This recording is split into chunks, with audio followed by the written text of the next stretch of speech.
Hello and welcome to episode 15 of the Ask About Wealth podcast. As promised previously, we wanted to bring you a number of guests through this podcast, people who might give you new information, new knowledge to help you with your efforts to create and maintain wealth. And I'm delighted to welcome today Kevin Canning, who's MD of Quintus Capital. Kevin, thanks a lot for coming along today. Thanks for having me. One of the things, Kevin, I've certainly said to people is that, off-the-shelf products, if you like, products that are available on the high street are built for Mr. Average. Products built for less than average, and as I told you before we were recording, we're aimed at Ireland's high earners, are a little more in the shadows perhaps, a little less obvious. Tell us about Quintus Capital, and I understand you've broadly three investment offerings for your clientele. Tell us about those. Yeah, so Quintus Capital is a private market investment firm. We just deal in the private markets. We don't do anything in the public markets. Public markets quite a crowded space. The private markets, there isn't a whole lot of it in Ireland. We're similar to yourselves in that we only deal with high net worth clients. What we're known for most is we have a regulated EIIS fund. For investors, that would start at a 25k minimum investment, and that would be each year. But then some of our other investments would be, we'd have private credit investments, which are mainly real estate loans. And the starting point for that kind of investment would be probably 250 to 500k per investor. And then we have a managed equity line as well, where we buy at least 30% of a scaling profitable business. It's not venture, it's more private equity. And again, that's targeted at the high end of the market. That would be sort of a 250k starting point. So at the moment, the EIS fund is certainly the biggest portion of our business. We just raised a fund that was closed just before Christmas. And again, that's more like the entry point into our business for investors, that you can join with a 25k investment, and that's sort of an annual fund you can invest each year. Investors get tax relief back. I can touch on that more in a minute. And then the other piece of our business are more towards the high end of the market. And you said private and public there. What do you mean by private when you say you're more in the private marketplace than the public one? Define that a little bit more for me, if you wouldn't mind. Yeah, well, so, I mean, the public market is fairly self-explanatory in terms of you can buy a public business. Think an Amazon, think an ETF, anything that's listed on a stock exchange. You can literally download DeGiro, IBKR, whatever you want, and you can buy a company for as little as €1 later today if you want. Private markets, this is all stuff that's off market, it's all bespoke, it's one-off, and it's a lot harder to get access to that. That kind of thing is designed for high net worths, really. It's very hard to get access to it as a kind of retail investor. And how do your clients get in touch with you then? How do you get to these high net worths, or how do they get to you?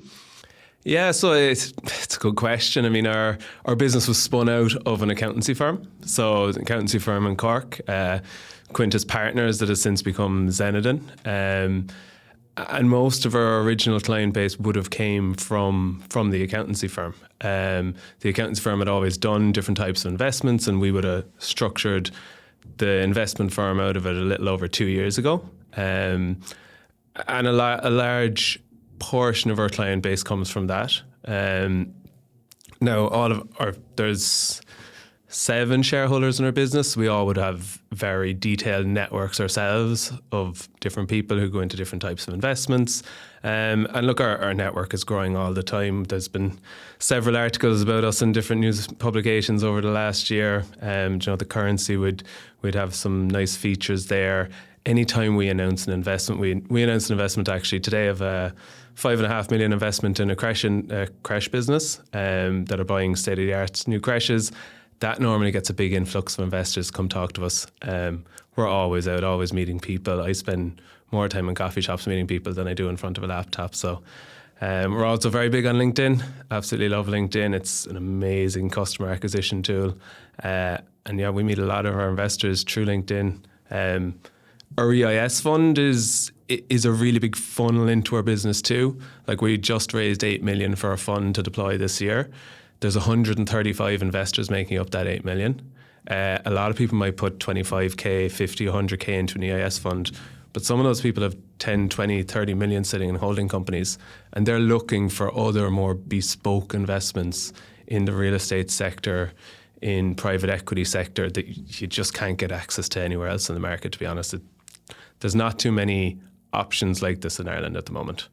And you mentioned the Creche deal that's coming live today. Is that what you said? Tell us about that. Which one of these? Is that private credit? Is that managed equity? Is that EIIS? So it was an EIS investment. It actually straddles a couple of our funds and a private placement. So we raise a fund every year. So we deploy that fund into normally around 3 businesses. So we invested 2.25 million of our fund last year into it. That was the first part of the investment. That was done in November. It was only announced today because the funds were used to buy a creche from Karen's housing developer, and the contract wasn't signed until recently, so we couldn't announce it pre-Christmas, even though we had our investment done. And we've committed to do another 3.25 million of an investment from this year's fund. So it straddled 2 funds, and there was a bit of private money went in. Our shareholders personally invested in it too. It was an EIIS investment. It's a new creche business. We're buying high-end big creches from housing developers in Ireland. We'll hopefully have 4 creches and 500 kid places open by September 2025. And all the investors get 50% tax relief on any money that goes into that business. So we'll stick with the EIIS for a minute then, if we can, because my basic understanding of it is that the tax relief available on EIIS is somewhat dependent upon the underlying investment itself. And it goes, you mentioned 50%, but it can be lower than 50%, isn't it? How does that work? How does the tax relief across the different categories of EIIS work? Yeah, and I suppose just taking a step back from that, I think it's important to point out that these rules changed about 18 months ago. Prior to that, it was always 40% tax relief. So regardless of what type of investment you put it into, you got 40% back. So if you put 100 grand into something like that, you get 40,000 back, up to 18 months ago at least. Correct, yes. Okay. Then the EU wanted to change things around a bit. To be fair to Irish Revenue, they didn't want to do this. Their hands were forced. They changed it to if you're pre-trading, which means you've never made a commercial sale, it's 50% tax relief. If you've made a commercial sale, it's 35% tax relief. There is another couple of rates, but they're not really important, or they're not really relevant. But that's sort of the 2 different categories. 50 if it's pre-first commercial sale, 35 if it's post-first commercial sale. And does that mean you mentioned that you have 3 businesses within the fund, for example, or you will have is that the 2024 raise you're talking about? So what will the average be? Will there be some 35% funds there and some 50%, or will it all be 50%?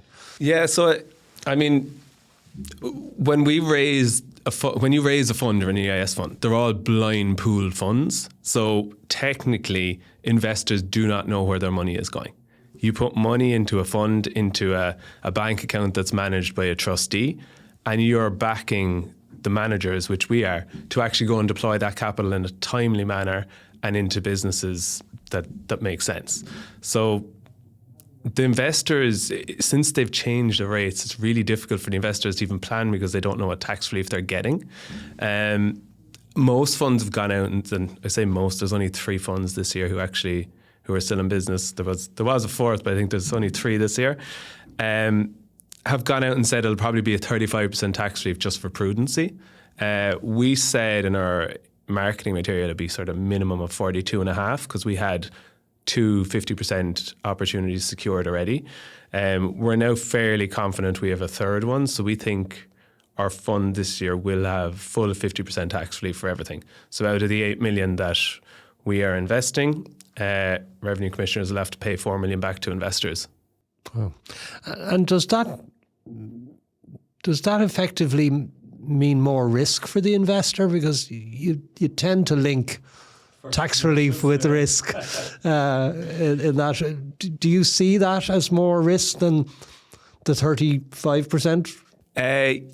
Yes, yeah. In short, it is. But I suppose to give a bit more context around it is, like, take the creche, for example. So our funds are going into the creche business.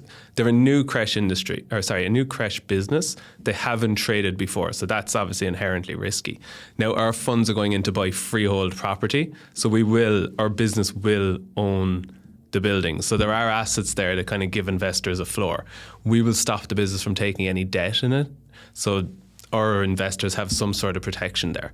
Now, how do we mitigate that risk further would be, we know the founders, we've known them for a long time. They're putting in capital themselves, and their capital will, if this business was to fail, their capital would be wiped out, not the investors' capital. We would sell the assets, and investors would get a large portion of their investment back. Now, I suppose your question was about sort of the risk. We could invest in that business again next year. The cap for 1 year is 5.5 million that can go into any one business. But if we invested next year, it should be a lot less risky, because it would probably be a profitable trading business at that stage that's going well. But investors would only get 35% tax relief. So we're trying to manage the risk there. If we are going into 50%, there needs to be, it needs to be a very compelling story. I would not invest in, say, some medtech startup that's saying I'm going to cure cancer and they want to do 8 years of R&D. That's not what we look at. Yeah. And it's interesting you said, or I think you said earlier, that some of your shareholders are investors themselves in some of these projects, and the promoters in the case of the creche, are investors. I've certainly said, it's important for any investor to see that the person doing the promoting has skin in the game. When you, just from your personal side, Kevin, and looking at giving our listeners something to take away, when you're looking at an investment opportunity, what are you looking for? What are the 2 or 3 things you say are vitally important that to identify in advance of being able to make a decision to invest? Yeah, look, I think skin in the game of promoters is such a huge one. Like, you loved it, you meet founders so often, you're saying, what have you put in here? And you might hear the word sweat equity used quite a bit. And I'm like, well, lads, I want to see you actually put in hard cash here, that if this business fails, you're actually losing out. So that's always a key one, especially with our EIS investments. We normally require that they put up at least 10% of the capital. And we're talking 10% of big numbers here. 10% of 5 million is a significant chunk for any founder. So that's a major one. Certainly going forward, we look in our EIS investments, especially, and our private credit stuff, there's generally a real estate angle. That gives a good floor to our investments, that we can get some, either security in our private credit stuff, or with EIS, we'd have a preference share in the building. And who does the valuations of those underlying assets, Kevin? Do you get them independently valued, or? So if we were say for the creche, there's no need in that. We just bought them off Cairns. So sorry, the first one was bought off Cairns, so it was an open market negotiation. Yeah. So the price is set by the market in that case. Yeah, correct. I mean, we're looking at an apart hotel in Dublin at the moment. It was bought on the open market. We are looking at a paddle court fit out and plunge pools and sauna fit out in Cork City at the moment as well, and that would be, again, a warehouse that was bought on the open market. So in terms of when we're going into an investment, it's normally there's a real estate angle there that they're buying on the open market or developing, and we'd have contractors and stuff that we'd get valued. If you're talking about further on down the line, we would generally get independent valuers. Yeah. And so making sure the promoters have skin in the game, was one of the things you said is important there. Perhaps having some sort of real estate backing, some sort of security that underpins the investment. Is there anything else you're looking for? Yeah, and like as our investment thesis has progressed, we love simple businesses that make cash. Like there's a lot of, I had a chat with Dean earlier about, tech businesses and this sort of stuff, and through H-band there'll be a lot of that, and it's great for angel investors, but that's not what we look at the moment. The more simple and basic the business and the more cash flow it generates, it's exactly what we want. And what kind of return are you looking for in these investments? For the investor, what kind of returns are on the cards, do you hope? In our EIS fund, and like using the creche as an example, our investors get 50% tax relief up front. So you put in 100K, you get 50K back. That can happen within, 3 months. I am a personal investor in the creche, same as any other investor. And yeah, I've my tax cert in with revenue now to get a refund back in the next couple of weeks. And I would have invested just pre-Christmas. That investment then needs to sit for a minimum of 4 years, and then we get it redeemed with a coupon, provided the business is trading well. Overall, we normally work it out on an IRR calculation, and our EIS investments with 50% tax relief and a 20% coupon on the other side, which means 100K would turn into 120K, you would be looking at an IRR of in and around 20%. And that's including the tax relief? Tax relief, yeah, okay. And the coupon. Okay. And that isn't reinvesting the tax relief in anything else. So like I would always, talk to people. Sure, if you get the 50 grand back, don't blow it. Yeah, don't blow it. But I mean, like, even if you sat that on deposit for the next 4 years, it could still add to your IR calculation without putting any more risk on it. Yeah. I mean, when we were investing in the creche pre-Christmas, you're looking at it. If you've money sitting, my money was sitting in a Revolut account earning 3% per annum and paying, 41% exit tax on that 3%. So it's coming out with about 2.6%, I think. I transferred it into the creche and got half it back should have it back within 2 months. Yeah. And what does the creche have to do to get that? Because in very simple interest terms, that's 5% a year, isn't it? Over 4 years. What does the creche have to have done for that to be the outcome, if you know what I mean? What does it just have to be still trading in 4 years? Does it have to be profitable? Pretty much. I mean, so when we go into a business, we're like a redeemable preference share. The founders would be an ordinary equity share. Mm-hmm. So we're a little bit more like debt than we are more straight equity. So we don't own a percentage of the business. So like, we set a coupon to be repaid with the capital after 4 years. Okay. So yeah, it does just need to be. And I presume you have to see that the people paying back this money have the wherewithal to pay that back at the end of 4 years. So are they creating a sinking fund in their business to do this? Or are they depending on bank finance down the line? How do you look at that?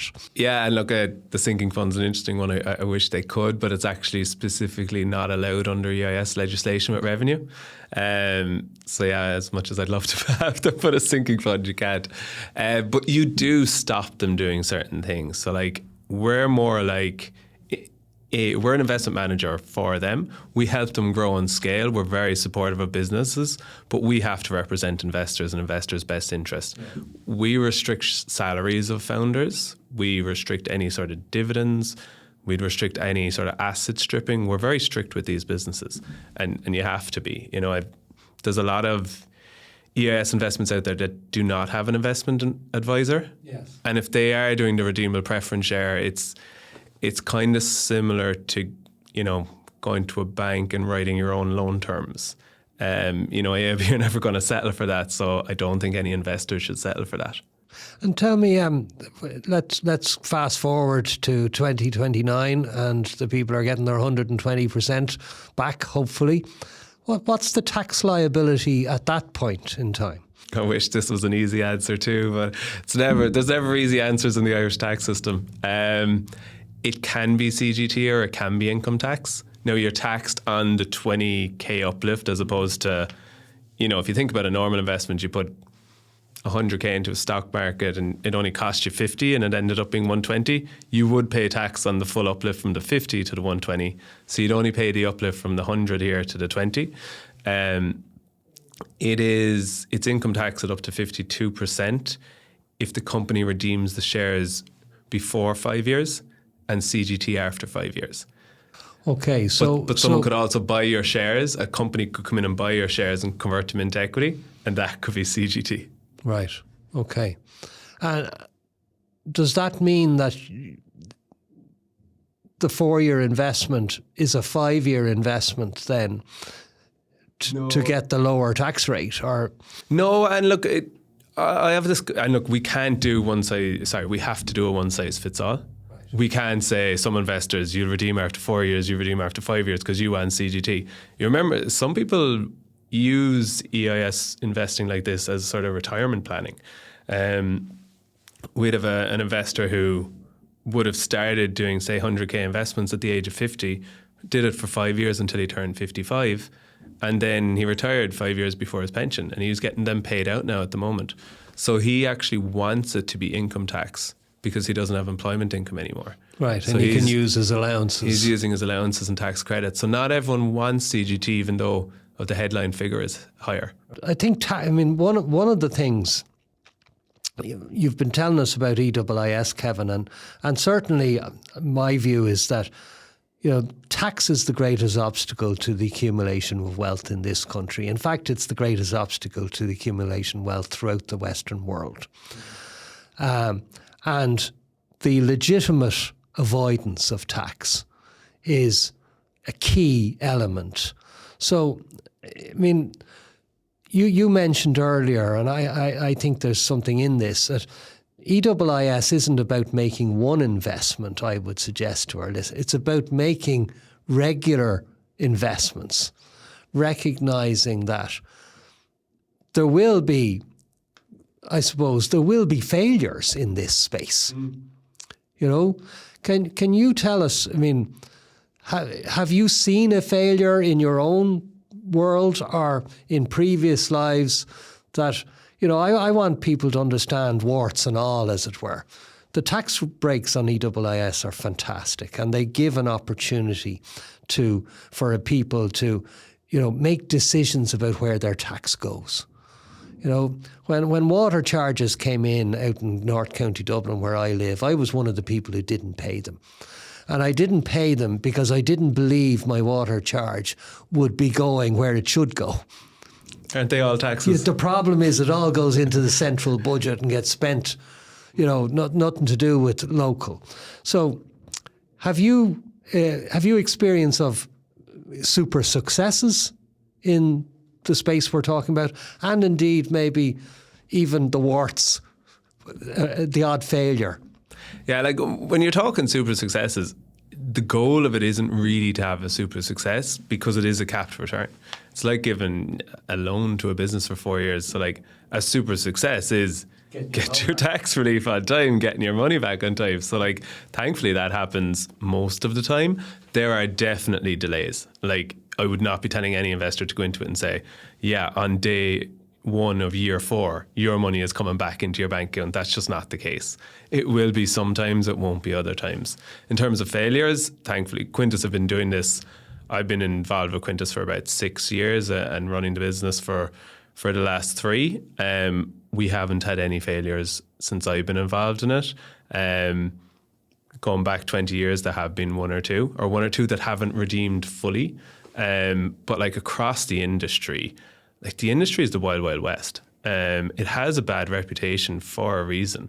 There's loads of people, as we were saying earlier, put an ad in the Sunday Business Post and people just send them checks in the post with no legal documents, or even talking to the company founder or knowing what the terms of the investment are. Like I meet so many investors who've had one bad EIIS experience and they're just like, never again. EIIS is a scam, this kind of stuff. And like, you just need to go to a reputable professional advisor. Like, we pay a lot of money to be regulated in this space. There's only 3 of us in the country who pay that money to be regulated in this space. Yeah. And what in a protection terms, what does that regulation mean for the investor? Well, investors are protected by the Consumer Protection Code. Like, that's huge. I mean, we have to turn down investors all the time because they're not suitable for it. We have to go through the same selling process.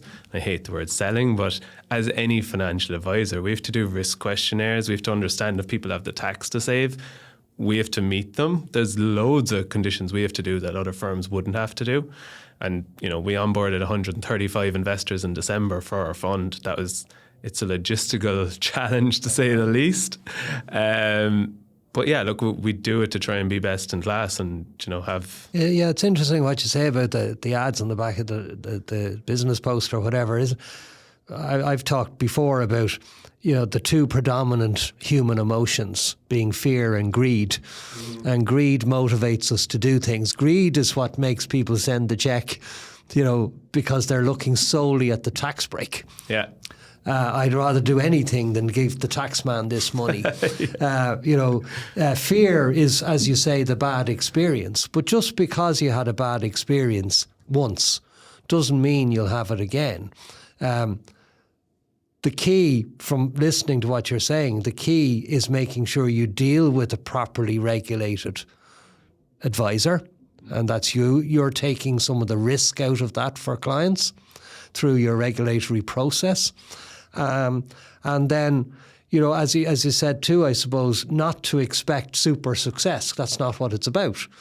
It's about, understanding what what your potential outcome can be.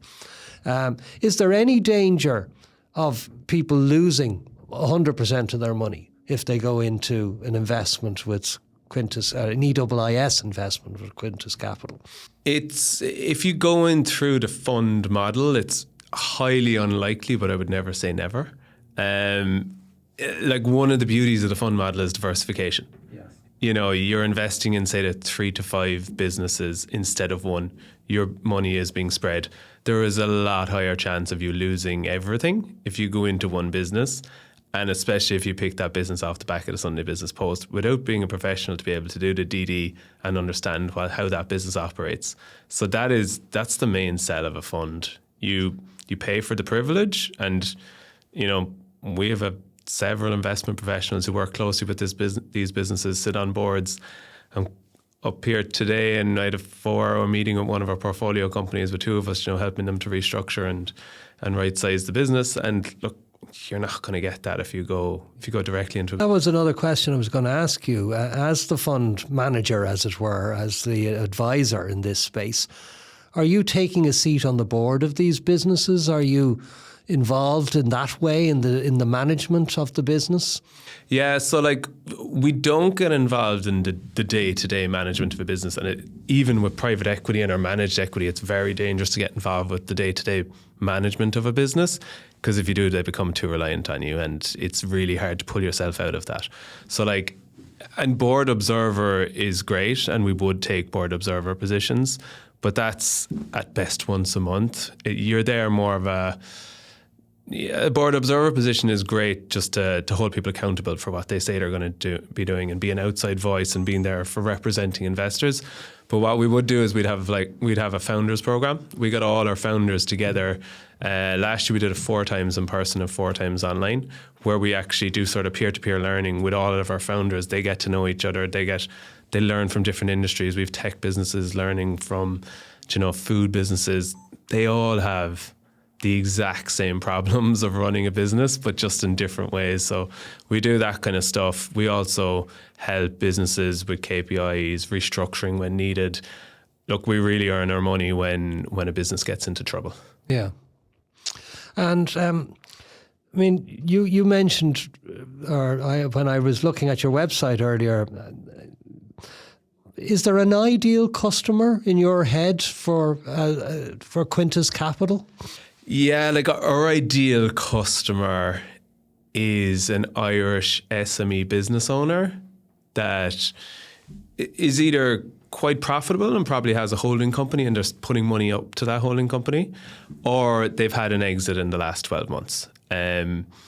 That's the main business customer we have. You know, if you're talking EIS fund, we'd have a lot of people who are high earners who work in the tech industry and that kind of stuff. They generally don't get involved in kind of the private credit side or the private equity side, but they're big into the EIS because they can shelter income from share options and rental profits, which you can't do with pensions. But on the other side of our business, ideal customer and all our investors that we deal with are generally Irish SME business owners who are working towards exits or had exits. And we do help a lot of people with exits too. And tell me a bit about that. I mean, you know, often I mentioned earlier to you before we started recording that I lecture in a private business college in Dublin. One of the things I often told the kids was, as an investor in private business, you have to be a bit of a spook in the sense that spies are taught every time they walk into a room. They don't walk into a room they can't get out of. Every exit they must know how to get out.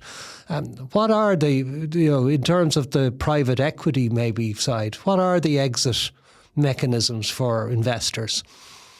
If you're making a private equity investment, so like our typical model now is we'll buy 30% of a business, minimum 30, so 30 to 40%. So founder normally maintains, the founder will maintain sort of majority share. We bring in investors and we invest ourselves too. We'll invest from our shareholders, co-invest with the other investors. So in terms of an exit mechanism, everyone is going to exit together. And we would try and scale the business to exit to generally probably another private equity player. But part of what we do is position companies to actually get there. Now, I say this with the caveat of a lot of our shareholders and stuff have done this previously and have been involved in these types of businesses. But this is a new offering for us. We nearly got our first investment done in our private equity line in November of this year, but kind of fell apart at the last minute through no fault of our own. But we will be looking to make 2 investments this year in the sort of 4 to 6 million range. Okay, and as you say, that your clients are investing in these, and go back to the holding company, because we get quite a number of questions around holding companies and through DMs and stuff. These are the holding companies making the investments you're talking about in terms of the private equity stuff, or the private, or the debt, the private debt stuff. Yes, so I suppose like most business owners in Ireland tend to have a holding company. Main benefit of it is when you go to sell your business, you can take it all tax free, but it's stuck within a company. The other main benefit if you're not selling your business is that you can pay dividends up to your holding company and just have cash kind of siloed away. That business then is free to do it at once. You know, it can make investments.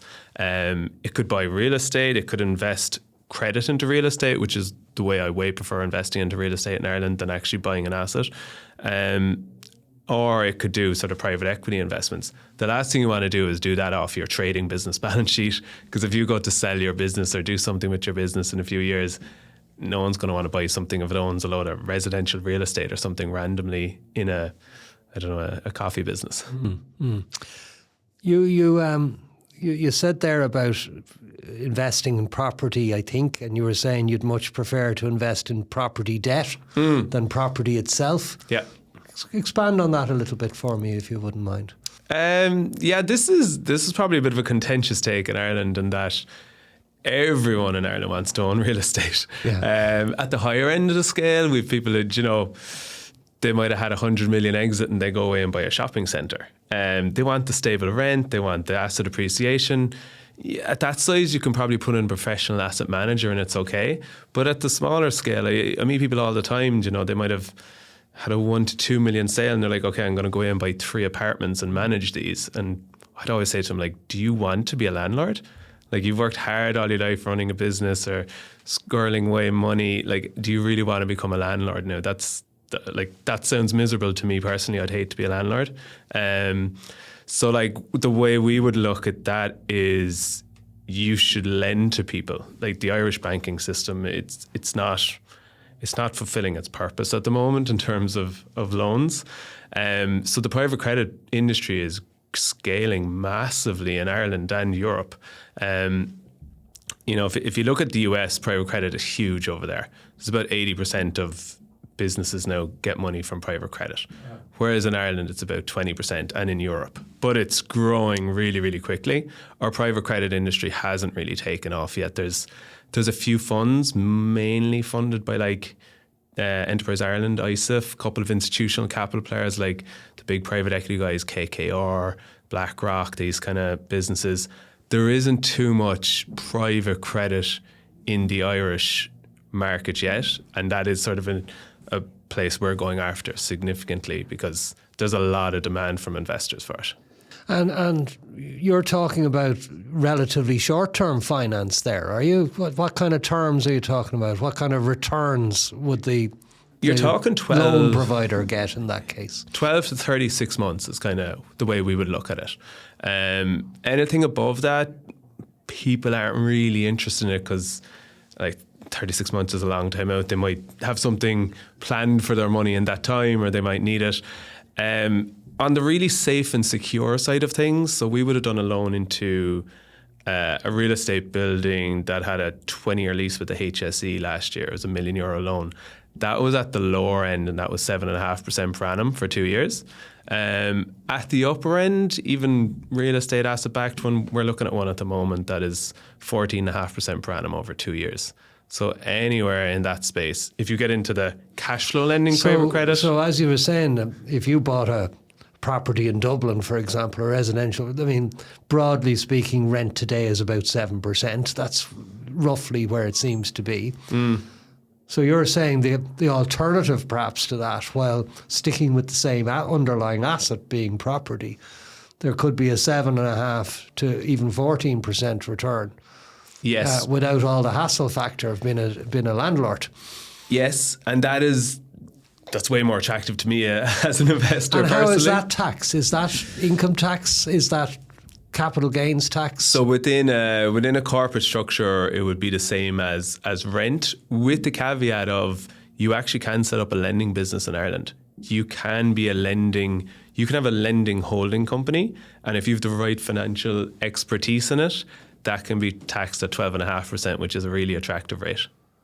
So you can set up a company which commercially lends money, but is deemed a trading business effectively in getting the 12.5% rate. Wow, as opposed to the 25% rate which would exist. 25 plus close company surcharge plus could bring it to 40. Company surcharge, yeah. I always look at it being 40. Yeah.